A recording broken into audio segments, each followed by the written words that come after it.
Students, today we are going to discuss the first chapter of ninth science. The chapter is matter in our surroundings. You have studied in the primary classes the meaning of matter. Anything that occupies space and has mass is called matter. Let us discuss this definition first with an example.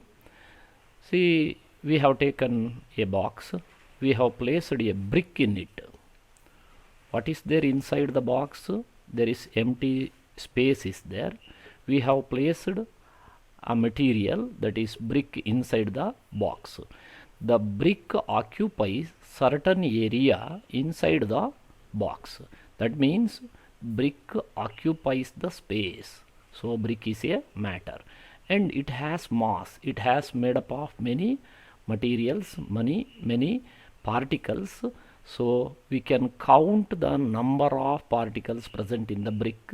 So it has mass, it has weight, so we can say it is a matter. Likewise, any material which occupies space, for example your textbook, geometry box, and your pencil, all these are considered as matters because they occupy space and they are having what is called mass. Now let us study some of the important properties of matter. See, matter is made up of millions of tiny particles. These tiny particles may be atoms or molecules. So any matter, the matter is made up of millions of tiny particles. These tiny particles, atoms or molecules, ions, that cannot be seen by our unaided or naked eye. Without the help of, to see these particles, we need electron microscope. So all matters, maybe it is brick or it may be a book or pen, pencil, whatever it may be, all these matter are made up of particles. The particle may be atom or molecule. The other important physical property of the matter is, in a matter there is enough space between the particles. That we can see with an activity also. It can be compared like this. Consider you have a beaker and you have poured some sands into the beaker. Now the beaker is full of sand, but you can add water into the beaker. If you add water into the beaker, water is also occupy the space that is present in the beaker.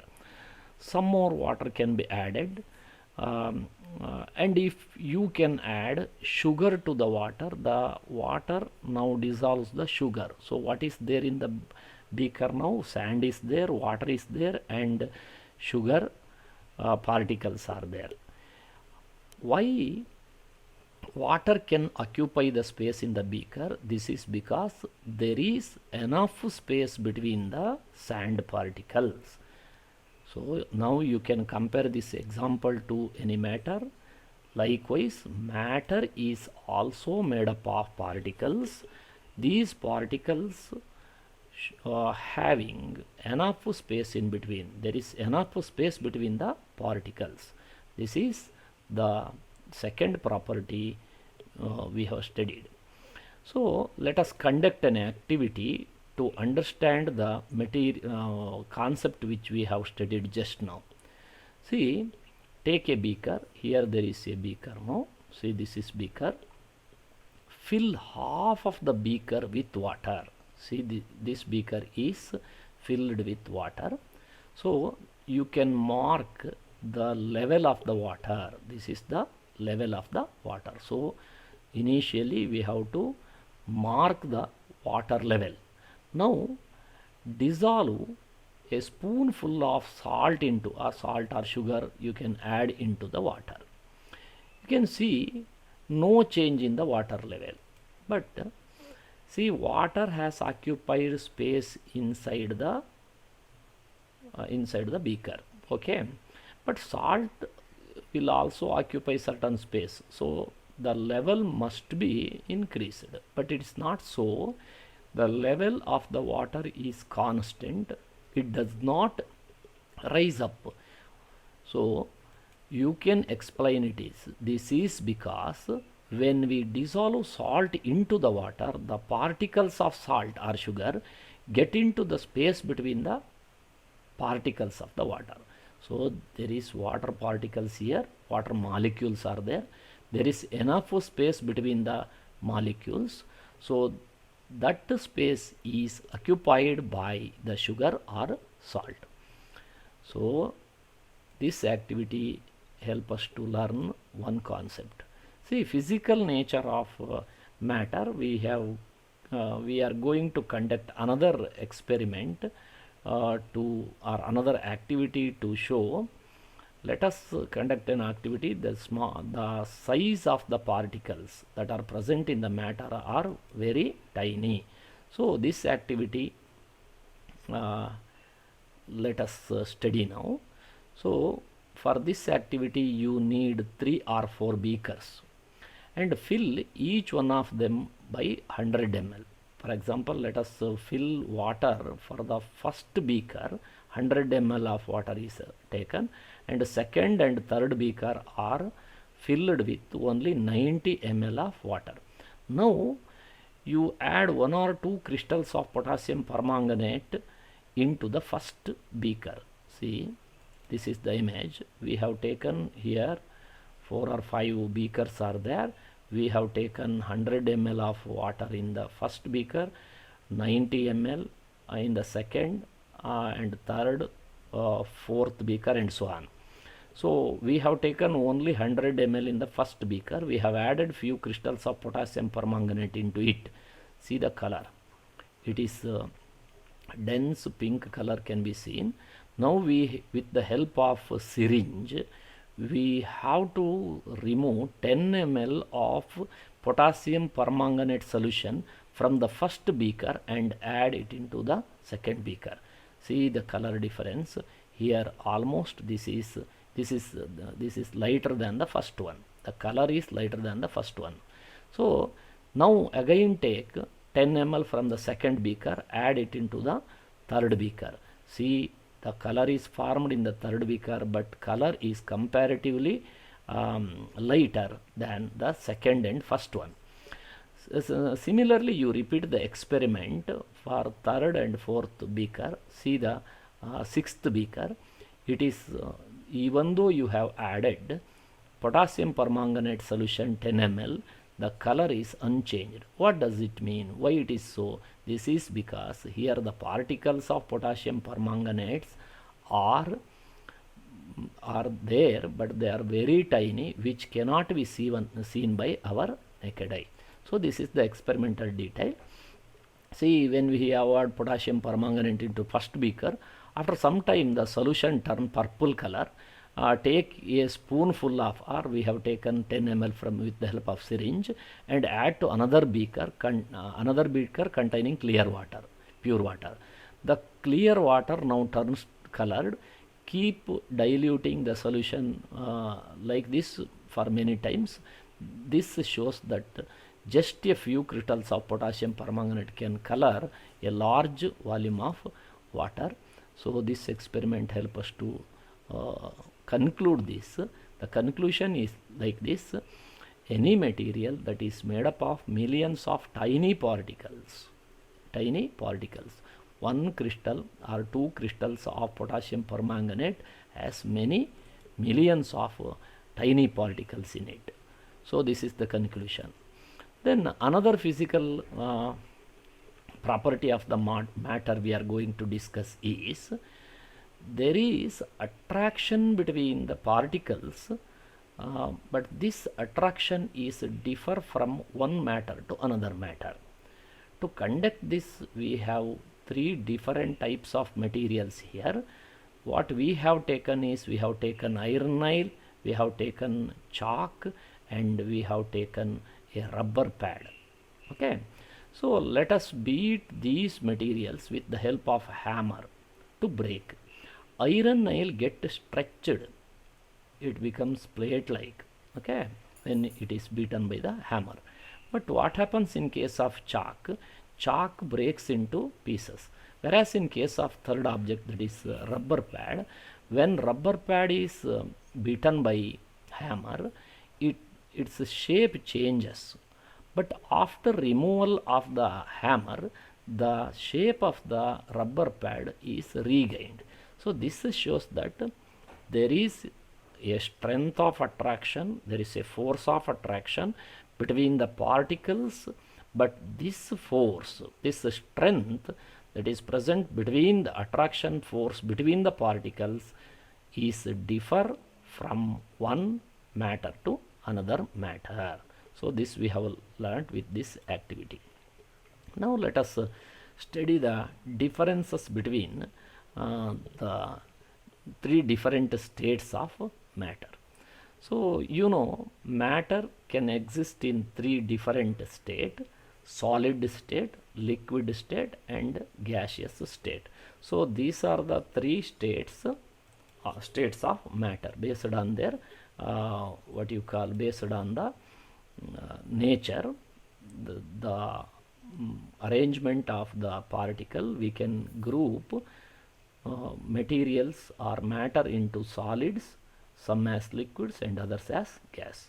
Now let us study the properties of solids, liquid and gases. But this is not new concept. This concept you have studied earlier in previous years.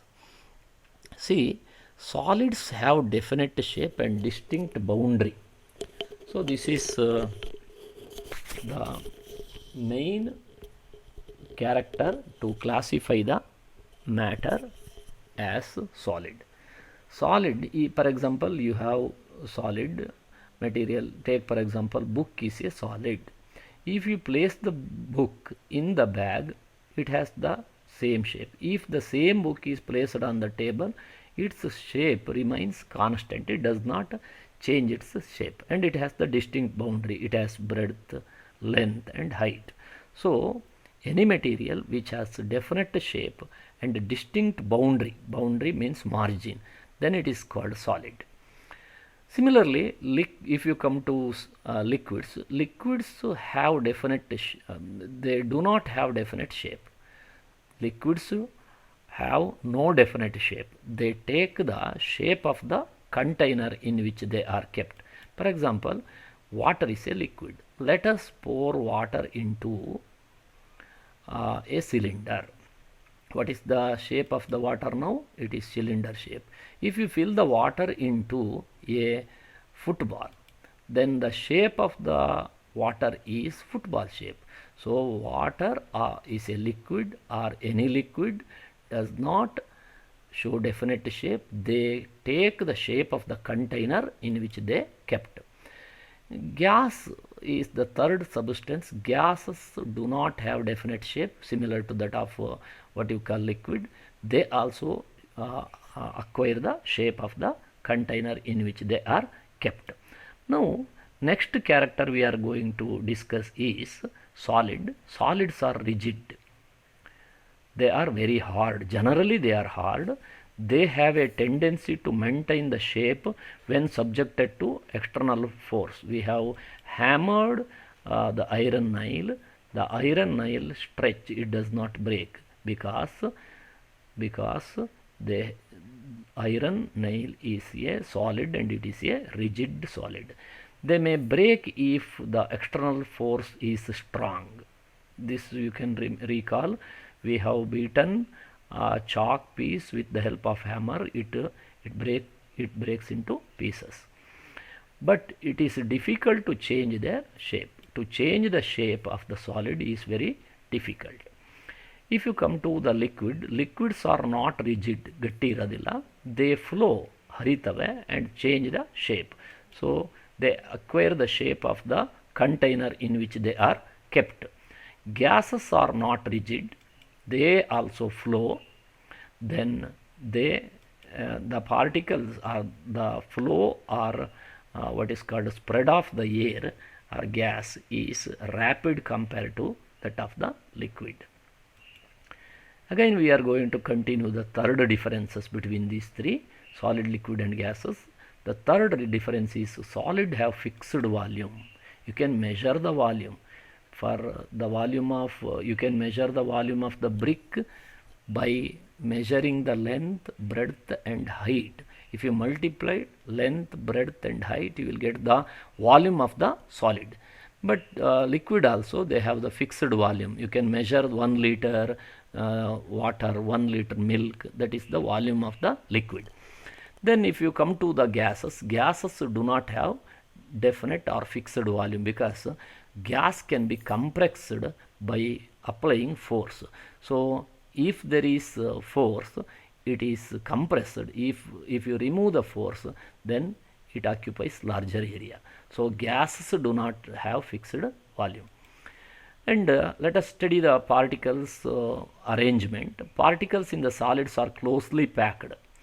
ಒತ್ತೊತ್ತಾಗಿ ಜೋಡಣೆ ಹೊಂದಿರ್ತವೆ ಅಂತ. Particles of liquids are move freely because they are not packed so closely as in the case of solid. They have greater space in between that we have studied just now. So there is enough space between the particles, so they can be compressed with the help of, if you cool and apply the pressure, then it can be, liquid can be solidified.